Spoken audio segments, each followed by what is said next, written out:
Best-selling author and American psychologist Mary Pfeiffer said this: "We live in a world filled with language. Language imparts identity, meaning, and perspective to our human community. Writers are either polluters or part of the cleanup team.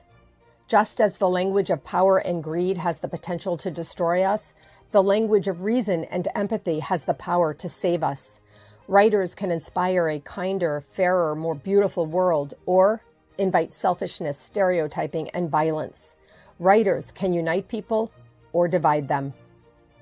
In this book show podcast, host, confidence coach Susan Axelrod asks women authors a simple question: which kind of writer are you?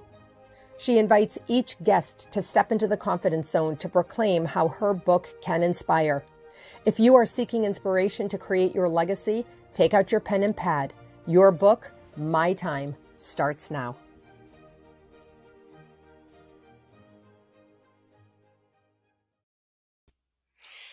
Hello, friends. Welcome to the Destiny episode of the Book Show podcast for the Cornelia Stephanie Media Group. Your book, My Time. I could not be more delighted to be bringing back a guest for a deeper conversation. It was just a few weeks ago that I introduced you to this writer, Bert Foreman, who came on to talk about his part in what I'm calling a book for our time, Voices 19, Their Legacies Live On. Well, folks, you know I am all about legacy, and so I couldn't resist the opportunity to bring on Brenda Cortez and share her work that she put together. I met Bert. We started chatting, as I do, and we are creating something wonderful together. So I am delighted to welcome you, Bert. Hello, new friend. Hello, how are you? I really couldn't be better, Bert. I'm so Awesome. happy to be having this conversation today. As am I. This is it's exciting. I'm very thankful for the opportunity to come back and again further our conversation and share more about my brother, of course, but then just as you said, just really kind of have a conversation about destiny and how we get to where we are. I love that I now know your brother, Vince Foreman. In the book, Voices 19, there are 19 people who shared the stories of those people, our loved ones, whom we lost to COVID. So I want to invite you to just take a minute to share with us the story of how you came to be a writer in that book, and then by all means, introduce Vince to our listeners. Absolutely. You know, it's, and I think I shared this before. It was really happenstance that I really came across this opportunity. As you mentioned, Brenda and Jean were putting together this project, and they reached out to me after seeing one of my YouTube videos, and it touched Jean in a way to where she thought it would be perfect for the project they were working on to have 19 authors collaborate to put together stories. And you know, as we mentioned before, the beautiful part, at least from my perspective, about this book is it really puts faces to numbers. You know, I look back as to, you know, prior to, you know, having the invitation, and I remember this one incident or this interaction I had with another passenger on the plane long before COVID. I was one of those guys who would get on the plane and I would wipe my seat down and everything else because I'm a bit of a germaphobe. You know, I admit that. Okay. Big reveal here. Yes, Okay. so I am that guy. I get on and I wipe my seat down because, you know, I've seen things, you know, people put their head down, maybe they have a cold, and I don't really want to use that tray table with that on there. So I'm that guy. And so I started to do this, and this was shortly after my brother passed away. And, you know, I was not in my typical, you know, happy frame of mind. I was feeling pretty, you know, sad, of course. And so Mm. I'm going through my process of doing this, and the gentleman next to me made a very not nice comment about me doing that. Oh. And it really, I was really taken aback. And so I shared with him, I said, I'm going to continue to do this because I just lost my brother to COVID.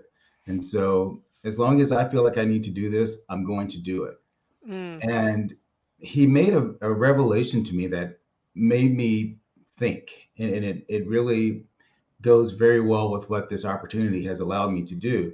mhm, He said, out of all the people that I've ever met, you're the only one who've lost someone to this virus. mm, And I just said, I think that's part of the challenge. People don't see it for what it truly is until they are directly impacted by this. And I said, count yourself blessed that you haven't lost anyone. I right, said, unfortunately for me, I can no longer say that. And right. so it just really made me start thinking that perhaps that's part of the challenge, that people, all we hear from the media is about numbers. Numbers, Numbers are right. this high, this high, this high. They never stop to put faces to this, and they never stop to put names. They never stop to put lives to COVID-19. That's all we hear. And then Mm, we hear all the political rhetoric, on all sides. And you just, as someone who's lost someone, you just want it to stop. You want mm, someone to say, "Hey, my brother was not number 5,248,000." That's my brother was Vince Foreman, and right, he lived a great life with a great legacy, and that's what I want people to remember, not that number. And right. so when Gene came to me with the opportunity to join Brenda's, idea and collaborate with the other authors, I thought this is perfect. This is what is needed for folks to now maybe not look at it like it's a numbers in a political game, but their lives impacted. There are Mm. people who are on the other end and the worst end of this virus. And we need to maybe hold those people up as opposed to looking at the numbers and all the other things that go with that. Yeah, I loved it just now when you said my brother was Vince Foreman. That really just calling out the humanity, the humanity. That's what you're talking about. And that's where those numbers, as reported during that time, we don't hear them reported daily like we used to. Right, But now we have even, what do you say, lower level because now there's just this aggregate number, right? correct. And so now all these humans, our loved ones lost, are inside an aggregate number. And that's why when I connected up with Brenda Cortez, the person who put together this anthology, or perhaps she connected up with me, you know how that goes, I don't know. I said yes immediately. I said, I want to have you on this book show so you can speak to the legacies of some of the people lost. So, because I've gotten to know you, I've listened to your videos, I've seen the picture of you and Vince. I had to ask you how old, how much older was Vince than you Right. because you have the tall and the big brother and the little brother. And so I want to invite you to share some stories about Vince with us. I really can't wait. Sure. It's so funny. I was looking at those pictures after you said that. I'm like, oh my gosh, there really was a height, difference there. The funny thing is, I think I caught up with him later on in life. So, and we actually used to joke about it. He would always tell me, oh, I'm still taller. I'm like, no, not that much. So, Not that um, much yeah, taller. exactly. So That's awesome. it's just one of the things that we would always play about, and so and that was Vince, and that's why we talked about this on the last episode of you know I've heard it, and as we've had some of our calls and things with the authors, someone brought up that someone shared with them that I really don't want to read this book about all this sadness and all these things. I'm like, one is part of life and it's part of the journey, right? It's just what it is. But as I mentioned before, you might be surprised that you're going to laugh a lot with some of these stories, and we talk amongst ourselves and we share in our group. just some of the delightful things about each one of our loved ones. And Vince was definitely that. He was the life of the party. You'd be hard pressed to find anyone who didn't like Vince Foreman. He was Oh, just that guy. He never met a stranger, and everyone was instantly family. And that's really what I want folks to remember, and what I really want folks to get out of this book, is that these folks are, they're everyday happy people who had great lives prior to this whole thing, and unfortunately came, untimely passing. mm, But beyond that, really getting some insight into Vince. I shared this in his story. He was a protector. He was my protector. And I just remember so many times as a kid, my mouth writing checks that the rest of me couldn't cash. And so, I was that kid out on the playground playing with some of the older kids, and one thing leads to a bunch of boys and together, and one thing leads to another, and you having words. And I never had a fear, because I would do one or two things, and I would say to my buddies, "Can you go get my brother, please?" And of course, they'd run, and Vince would come up and take care of business for me. Or someone would just say, that's Vince's brother, because they've been down this road before. So that was Vince. He was always there whenever I called, whenever I needed him. And just, and I remember once, we were having a conversation with a gentleman, and he said, we don't talk every single day, but he knows that if he needs me, I'm dropping everything I'm doing, and I'll be there, and vice versa. And that's just the bond we had. We didn't have to talk every single day, but because we were who we were, and are who we are, we knew that we were always there for each other, and including our little brother Terrell as well. No matter what, we're going to be there for each other. It's oh, just that type of bond that we have. And again, it's not that we talk every day, but that's just who we are. And Vince definitely led the charge with that, setting the tone for both Terrell and I to know and to always remember that above everything is family. And that's just the message that he would always send out, mm. and that's what I really want to continue with him, in the book, and just continue that part of his legacy. Well, So, first of all, I'm already looking forward to meeting Terrell. But secondly, I want to let you know that my good friend Cornelia Stephanie, who is the head of a large organization, is with us today, and she is being our scribe. And she wrote down Vince Foreman. He was that guy. And so thank you to my friend Cornelia. Thank you to the others who are here with us live listening and witnessing this conversation. And I'm already going to give a shout out in advance. If you're watching this by recording, then I want to say thank you also for showing up in witness. So, Bert, I want to now bring in what's happened between us, because I was getting chills as you were talking about Vince Foreman. I want to invite people to look for this book. We'll post a link. It's coming out April 26th. It's called Voices 19. Their legacies live on. And we will make sure across my whole platform that people have access to purchase that book and witness the legacies of the people written about in this book. What's happened between the two of us is so exciting and so thrilling for me, because it was in the late 90s that really started moving into work in philanthropy.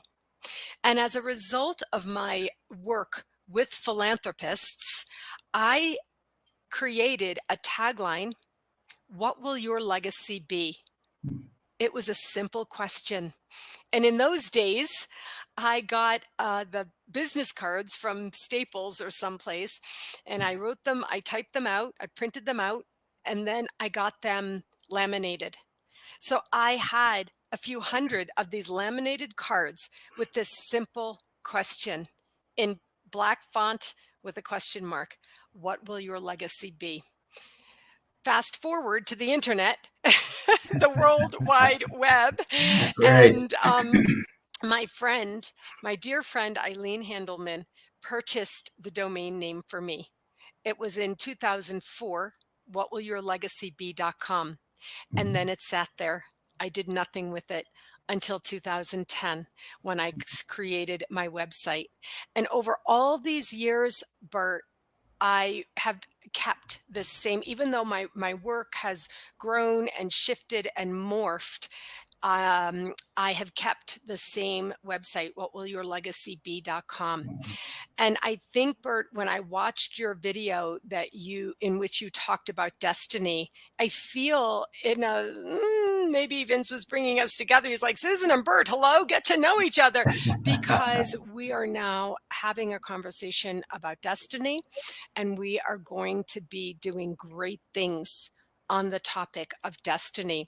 So I want to invite you to share with us right now, Bert, how has this idea been growing for you? And what do you want to share right now about this idea of destiny? Yeah, I agree, Susan. I think I always tell folks life happens the way it's supposed to, good, bad, indifferent, and people talk about, again, Vince passing so early. And when it first happened, I'm like everyone else. I'm like, why? Why was this, again, from my perspective, why was this amazing man taken from all of us so early? He's Mm, 56 years old. And by contrast, you look at other folks, it's like he had so much life to live. And then this is the question, and it's a tough one. And it's, did he? Had he done what he was put here to do? Had mm, he fulfilled his destiny? And it's one that I struggle with, and I really look at that. But I look at Vince, and I look at all the things growing up that he shared with me that he wanted to do, from having the family that he has, and having his daughters, having grandchildren, having some of the business opportunities that he had. One of the things that Vince always wanted to do was take a cruise. He had never been on a cruise, and he always wanted to go on a cruise. And he mm. talked about it, even so much so that one year he was heading the committee for the family reunion. He thought, well, this would be a great idea. Let's get everyone in the family to go on a Let's do cruise. a family cruise. Exactly. Did not pan out, but interestingly enough, a year, I believe, about a year, almost to the day that he passed, Vince and my mom went on a cruise, Oh, and they had the best time of their lives. Fast forward to a year, that box had been checked. mm, But how fitting was it then, at the end of his journey, my mom was there holding his hand. mm. And Oh, so again, you talk about destiny, and she shared with me, she gave him permission to take the next phase of our journey, our life journey. And he went away. And so when you start talking about destiny, you have to really look at the bigger picture, and mm, all the things you really want to achieve in life, and then how you actually got to that point. And, for Vince and I, it's really about a base foundation from family.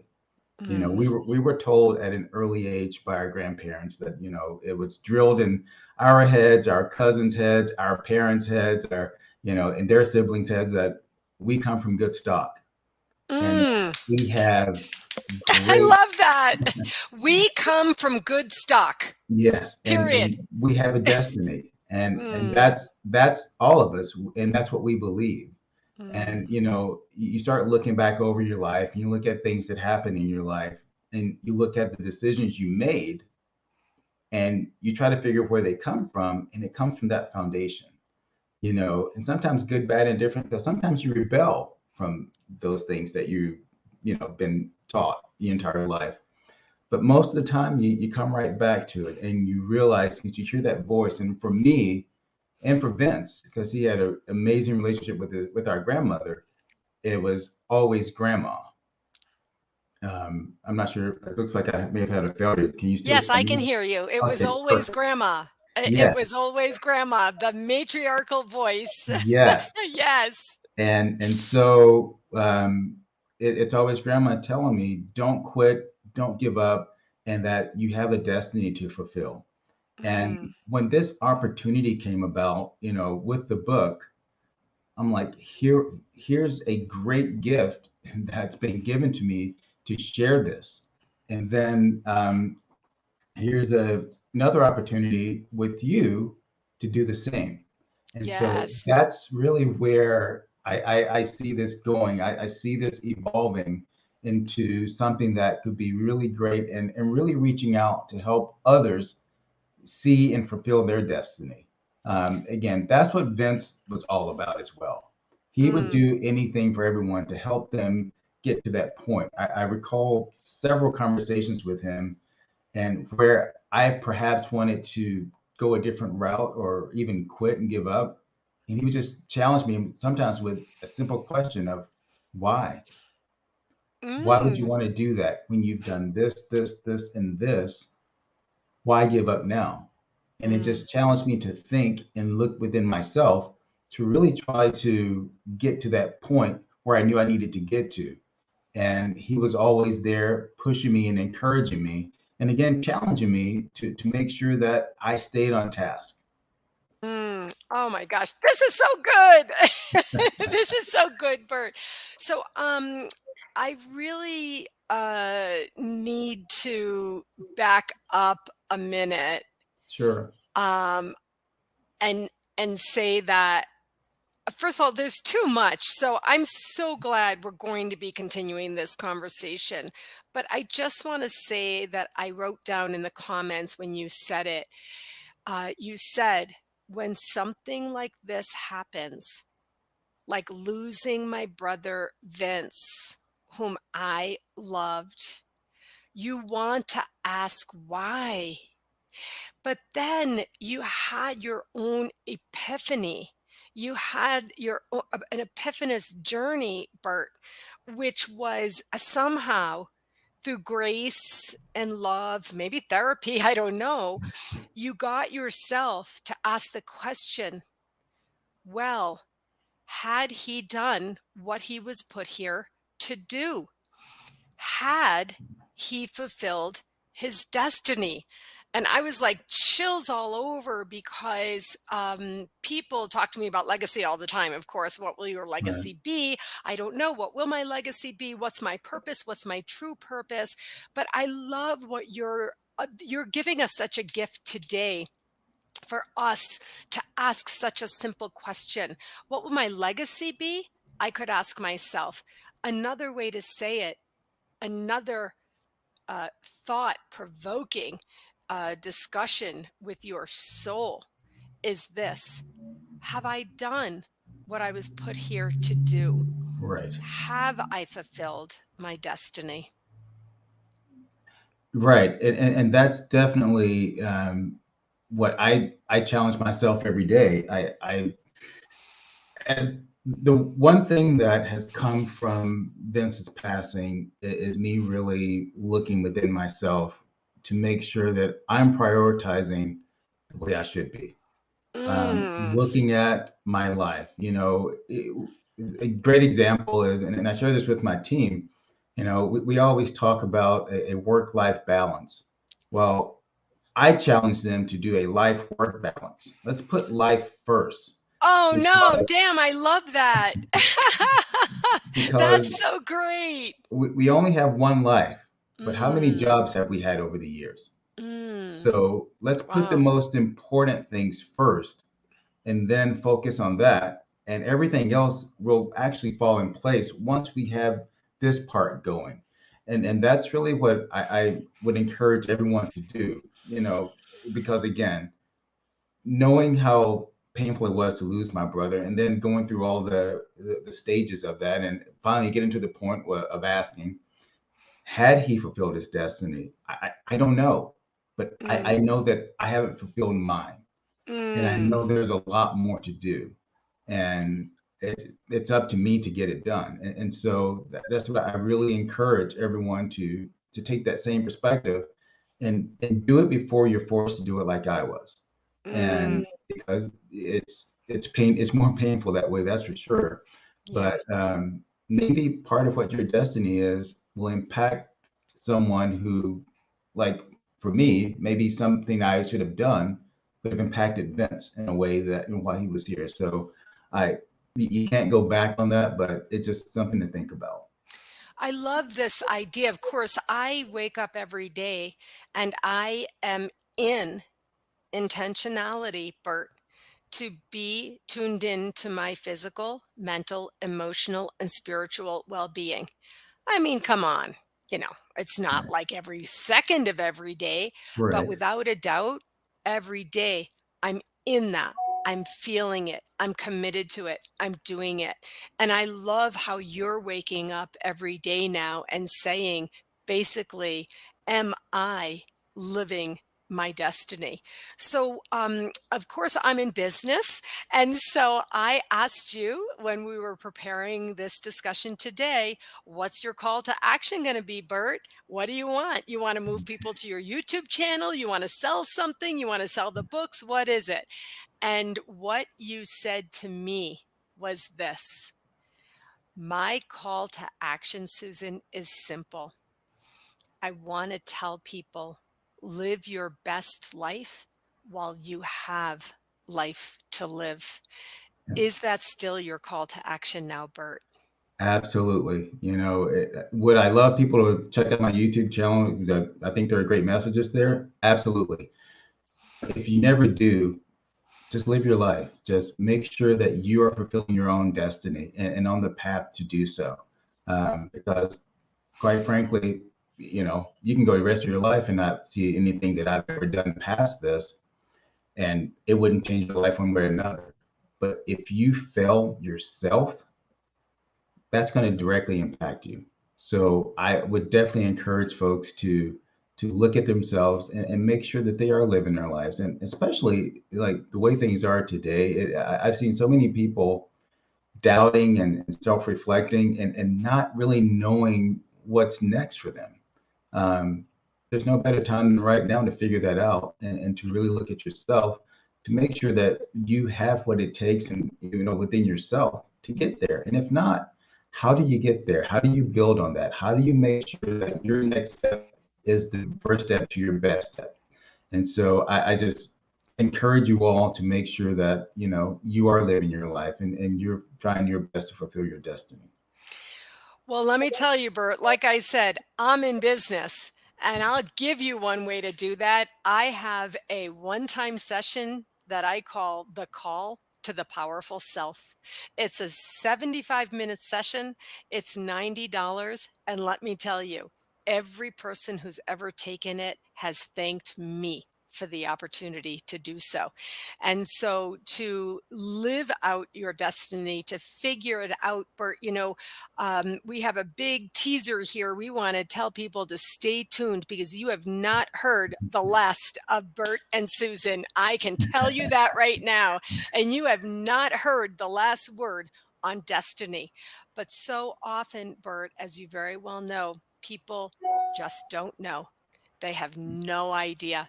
And so before we leave, I want to let everyone know something else that you shared with me. I said, is that it? Is that call to action it? And you said this: there's one more thing I want to let people know. Life is better when we all smile. And honestly, Bert, as I've mentioned to you, I'm creating a merchandise shop, and that quote is going to be on a t-shirt. So you better believe that. So, Bert, this is not the end of this conversation. It's the beginning. I want to thank you so much for joining me today. I'm My honor. delighted to know you. I'm sending out my full love to Vince's daughters. You know, I have daughters, and to his family, and inviting them into our circle, our growing circle as well. So, Bert, thank you so much, and I'll see you soon. Awesome. Thank you. And much love to all my Voices 19 collaborators. Love you guys. And we will be posting the link to purchase that book in the comments. You can be sure. All right, Fantastic. Bert, I'll see you soon. All right. Thank you. Take Bye-bye. care. Bye-bye.